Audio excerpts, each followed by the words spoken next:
നമസ്കാരം. കണ്ണൂരിൽ CPM-ൽ പൊട്ടിത്തെറി. സഖാക്കൾ പലരും CPM വിട്ടു. നമുക്കറിയാവുന്ന ഏറ്റവും വലിയ കാര്യം CPM-ന്റെ ഉരുക്കുകോട്ട എന്ന് പറയപ്പെടുന്ന കണ്ണൂരാണ്. ആ ഉരുക്കുകോട്ടയായിട്ടുള്ള കണ്ണൂരിലാണ് വൻ രാഷ്ട്രീയപരമായിട്ടുള്ള ഒരു ഭൂകമ്പ സാധ്യത ഉണ്ടാകുന്നത്. ജയരാജത്രയങ്ങളെ വെട്ടിനിരത്തുകയാണ്. നമുക്കറിയാമല്ലോ, 3 ജയരാജന്മാരുമുണ്ട്. ആ 3 ജയരാജന്മാരുടെ ഒരു സംഗമ ഭൂമിയാണ് കണ്ണൂർ എന്ന് പറയപ്പെടുന്നത്. ആ 3 ജയരാജന്മാരെയും പാർട്ടി വെട്ടിനിരത്തുന്ന കാഴ്ചയാണ് ഇപ്പോൾ കാണാൻ കഴിയുന്നത്. ജനകീയ മുഖമായിട്ടുള്ള KK ശൈലജ ടീച്ചർ വരെ മട്ടന്നൂരിൽ നിന്ന് മാറ്റുകയാണ്, അവരെയും പുറത്താക്കുകയാണ്. ഇവിടെ MV ഗോവിന്ദൻ കണ്ണൂരിൽ സർവാധിപത്യം ഉറപ്പിക്കുകയാണ്. ഇതിന് പിന്നിലൊക്കെ പിന്നാമ്പുറത്ത് നിൽക്കുന്നത് ആരാണ് എന്ന് ചോദിച്ചാൽ എല്ലാവർക്കും അറിയാം.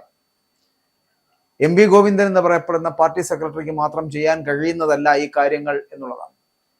ഇടത് സർക്കാർ 3ാമതും അധികാരത്തിലെത്തിയാൽ ഗോവിന്ദൻ മാസ്റ്ററുടെ ഭാര്യ PK ശ്യാമള ടീച്ചർ മന്ത്രിസഭയിൽ എത്തുമെന്നുള്ള കാര്യം ഉറപ്പാക്കുന്ന വിധത്തിലാണ് സ്ഥാനാർത്ഥി പട്ടികയിലെ പുതിയ കരുനീക്കങ്ങൾ നടക്കുന്നത് എന്നുള്ളതാണ്.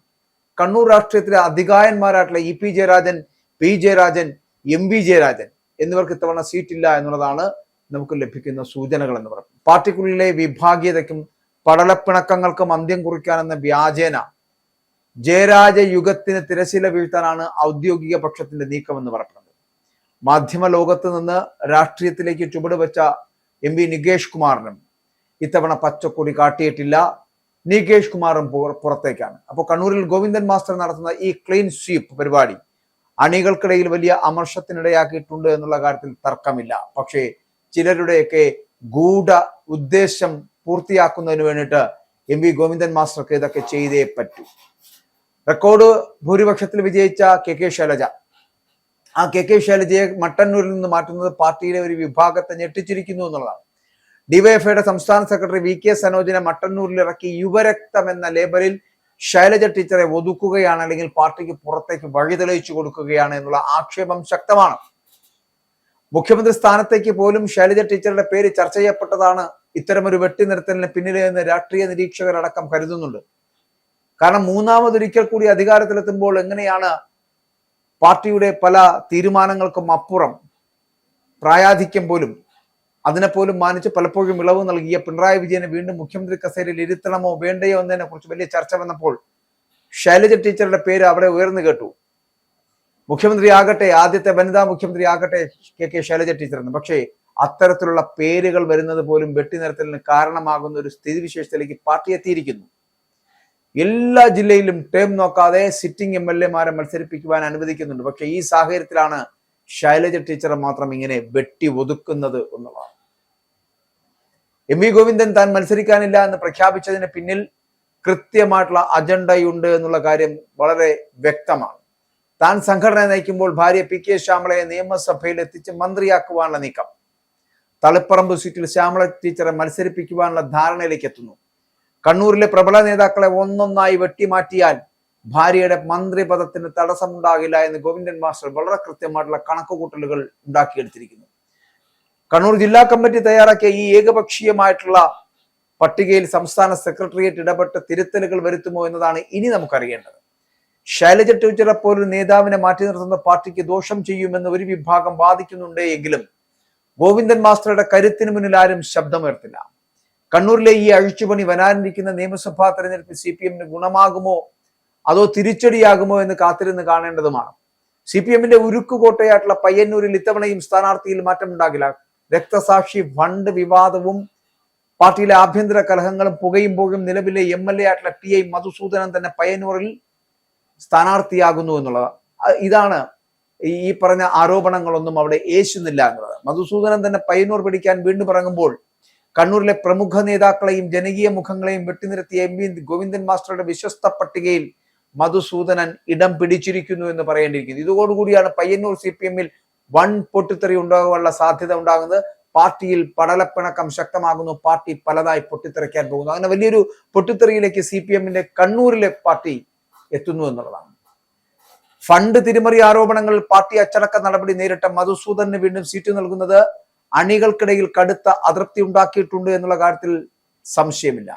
നേതൃത്വത്തെ അണികൾ തിരുത്തണമെന്ന V കുഞ്ഞികൃഷ്ണന്റെ പുസ്തകം പാർട്ടിയിലെ പുഴുക്കുത്തുകൾ തുറന്നു കാട്ടുമ്പോഴും മധുസൂദനെ കൈവിടാൻ ഔദ്യോഗിക പക്ഷം തയ്യാറാവുന്നില്ല. എന്തുകൊണ്ട്? വിശ്വസ്തർക്ക് മാത്രം സീറ്റ് എന്ന ഗോവിന്ദൻ മാസ്റ്ററുടെ പുതിയ നയമാണ് ഇവിടെയും നടപ്പിലാക്കുന്നത് എന്നുള്ളതാണ്. ഗോവിന്ദൻ മാസ്റ്റർക്ക് ഈ മധുസൂദനെ കൈവിടാൻ കഴിയുന്നില്ല എന്നുള്ളതാണ്. അതിനു പിന്നിലുള്ള രഹസ്യങ്ങൾ എന്താണ് എന്നുള്ളതൊക്കെ വരും നാളുകളിൽ വ്യക്തമാകും. ഇവിടെ കണ്ണൂരിലെ 3 ജയരാജന്മാരുണ്ടല്ലോ, അവരെ 3 പേരെയും വെട്ടിനിരത്തുകയാണ്. ജനപ്രിയ നേതാവായിട്ടുള്ള കെ ശൈലജയെ വെട്ടിനിരത്തുന്നു, അല്ലെങ്കിൽ പാർട്ടിയിൽ നിന്നും പുറത്താക്കുന്ന തരത്തിലേക്ക് ഒരു സമീപനം ചെയ്തിരിക്കുന്നു. നിങ്ങൾക്ക് ഇനി ഇവിടെ സീറ്റില്ല എന്ന് പറയപ്പെടുന്ന തരത്തിലേക്ക് പുകച്ചു പുറത്തു ചാടിക്കുന്ന ഒരു സമീപനം. അതുപോലെ മധുസൂദനന്റെ കാര്യത്തിൽ കാണിച്ച ഈ ആവേശമുണ്ടല്ലോ, അത് രാഷ്ട്രീയ കേന്ദ്രങ്ങളെ സത്യത്തിൽ ഞെട്ടിക്കുന്നതാണ്. സനോജ് എന്ന് പറയപ്പെടുന്ന രാഷ്ട്രീയക്കാരനെ, SFIക്കാരനെ, DYFIക്കാരനെ മട്ടന്നൂരിലേക്ക് എത്തിക്കുമ്പോഴും പയ്യന്നൂരിൽ മധുസൂദനെ തന്നെ നിലനിർത്തുന്നത് എന്തിനാണ് എന്നുള്ള ചോദ്യമായിരുന്നു. ഗോവിന്ദൻ മാസ്റ്ററുടെ ഭാര്യ PK ശ്യാമളയുടെ മന്ത്രിപദത്തിന് തടസ്സമാകാത്ത വിധം വിധേയരായിട്ടുള്ള നേതാക്കളെ മാത്രം നിലനിർത്തുക, അല്ലെങ്കിൽ നിർത്തി ജയിപ്പിക്കുക, അല്ലെങ്കിൽ സ്ഥാനാർത്ഥികളാക്കുക. ഇതിന്റെ ഭാഗമായിട്ടാണ് പയ്യന്നൂരിലെ ഈ സ്ഥാനാർത്ഥി പരീക്ഷണം എന്നുള്ളതാണ് വിമർശനം. പയ്യന്നൂർ എക്കാലത്തും ഇടതുപക്ഷത്തെ കൈവിട്ടിട്ടില്ല എങ്കിലും ഇത്തവണത്തെ സ്ഥാനാർത്ഥി നിർണയം അണികൾക്കിടയിൽ വലിയ വിഭാഗീയത ഉണ്ടാക്കിയിട്ടുണ്ട്. വി കുഞ്ഞികൃഷ്ണനെ പോലുള്ള നേതാക്കളെ പുറത്താക്കിയതും മധുസൂദന് വീണ്ടും പ്രാധാന്യം നൽകുന്നതും താഴെ തട്ടിൽ വോട്ടുകളിൽ വിള്ളൽ ഉണ്ടാക്കും എന്നുള്ള കാര്യത്തിൽ തർക്കമില്ല. ആശങ്കയായിട്ട് നിലനിൽക്കുന്ന ഒരു സാധനമാണ് നേതൃത്വത്തിന്, പാർട്ടി സഖാക്കൾക്ക്. പക്ഷേ എങ്കിലും പാർട്ടിയുടെ നേതൃത്വം MV ഗോവിന്ദനെ പോലുള്ള സംസ്ഥാന സെക്രട്ടറിയും ആ MV ഗോവിന്ദനെ നയിക്കുന്ന പിണറായി വിജയനും ഒക്കെ നൽകുന്ന സൂചന എന്ന് പറയപ്പെടുന്നത്, തങ്ങൾക്ക് അനഭിമതരായിട്ടുള്ളവർ പാർട്ടിക്ക് പുറത്തും സ്ഥാനാർത്ഥി ലിസ്റ്റിന് പുറത്തും പോകട്ടെ, തങ്ങളോടൊപ്പം ചേർന്ന് നിൽക്കുന്നവർ, തങ്ങളോട് പറയുന്നത് കേൾക്കുന്നവർ, അവർ മാത്രം മതി സ്ഥാനാർത്ഥി ലിസ്റ്റിൽ ജയിച്ച് മന്ത്രിയാക്കണമെങ്കിൽ ആരെ വേണമെന്ന് ഇപ്പോഴേ തീരുമാനിക്കുന്ന തരത്തിലേക്ക് മൂന്നാമതൊരു സർക്കാർ വീണ്ടും വരും എന്നുള്ള പ്രത്യാശയിലാണ് പിണറായിയും സംഘവും. അതുകൊണ്ടാണ് അവർ കണ്ണൂരിൽ ജയരാജ യുഗത്തിന് അന്ത്യമാക്കുന്നത്. ഗോവിന്ദൻ മാസ്റ്റർ പിടിമുറുക്കുമ്പോൾ കണ്ണൂർ ചുവക്കുന്നത് ഭാര്യയ്ക്ക് വേണ്ടിയാണ് എന്ന് പറയപ്പെടുന്ന വളരെ കൃത്യമായിട്ടുള്ള ഇടപെടലുകൾ ഉണ്ടാകുന്നു എന്നുള്ള ആക്ഷേപമായിരുന്നത്. എന്തിന്? ജനകീയ പിന്തുണയുള്ള ടീച്ചറമ്മയെ പുറത്താക്കുവാനുള്ള വലിയ നാടകീയമായിട്ടുള്ള നീക്കങ്ങൾ നടത്തുന്നതിന് പിന്നിലും മുഖ്യമന്ത്രി ആയേക്കുമോ കെ ശൈലജ എന്നുള്ള വളരെ വലിയ ആശങ്ക നിലനിൽക്കുമ്പോഴാണ്. ഇനി നികേഷ് കുമാറിനെ പുറത്താക്കുന്നു. ഇനി നികേഷ് കുമാർ പുറത്തായി. കണ്ണൂർ CPM-ൽ പൊട്ടിത്തെറിക്ക് സാധ്യത വളരെ ഏറെയാണ്. കാരണം ജയരാജന്മാർ, ഒപ്പം ഗോവിന്ദൻ മാസ്റ്ററുടെ ഭാര്യയ്ക്ക് സീറ്റ് നൽകുന്നു, കെ ശൈലജ സീറ്റ് ഇല്ലാതാകുന്നു, നികേഷ് കുമാർ പുറത്താകുന്നു. ഇങ്ങനെ വലിയ ഒരു വിപ്ലവകരമായിട്ടുള്ള മാറ്റം ഉണ്ടാക്കുന്നു എന്ന് പറയുന്നത് കണ്ണൂരിലെ CPM-ന്റെ പാർട്ടിക്കകത്തുണ്ടാകുന്ന പൊട്ടിത്തെറി വലുതായിരിക്കും. കാരണം അണികൾ ഇത് ഇഷ്ടപ്പെടുന്നില്ല. കെ ശൈലജയെ മാറ്റുന്നത് കൊണ്ടോ, കണ്ണൂരിലെ ജയരാജന്മാരെ മാറ്റുന്നത് കൊണ്ടോ, അല്ലെങ്കിൽ വീണ്ടും മധുസൂദനെ സ്ഥാനാർത്ഥിയാക്കുന്നത് അടക്കം അതൃപ്തിയുണ്ട് അവിടുത്തെ അണികൾക്ക്. പക്ഷെ അതൊന്നും കേൾക്കാതെ ജനങ്ങളുടെ അല്ലെങ്കിൽ അണികളുടെ പിന്തുണ എന്നും ഞങ്ങൾക്കുണ്ടാകും എന്നുള്ള പൂർണ്ണ വിശ്വാസത്തിൽ MV ഗോവിന്ദനും പിണറായി വിജയനും ഒക്കെ എടുക്കുന്ന തീരുമാനങ്ങളിൽ കണ്ണൂർ സഖാക്കൾ അതൃപ്തരാണെങ്കിൽ കൂടിയും ഇവർക്കിഷ്ടപ്പെട്ടവർ മാത്രം സ്ഥാനാർത്ഥികളാകൂ എന്നുള്ള ലക്ഷ്യത്തിലേക്ക് എത്തിച്ചേരുന്നു. കണ്ണൂരിൽ CPM-ൽ പൊട്ടിത്തെറി ഉണ്ടാകാൻ പോകുന്നു. സഖാക്കൾ പലരും CPM വിട്ട് പുറത്തു പോകുമെന്നുള്ള കാര്യത്തിൽ തർക്കമില്ല.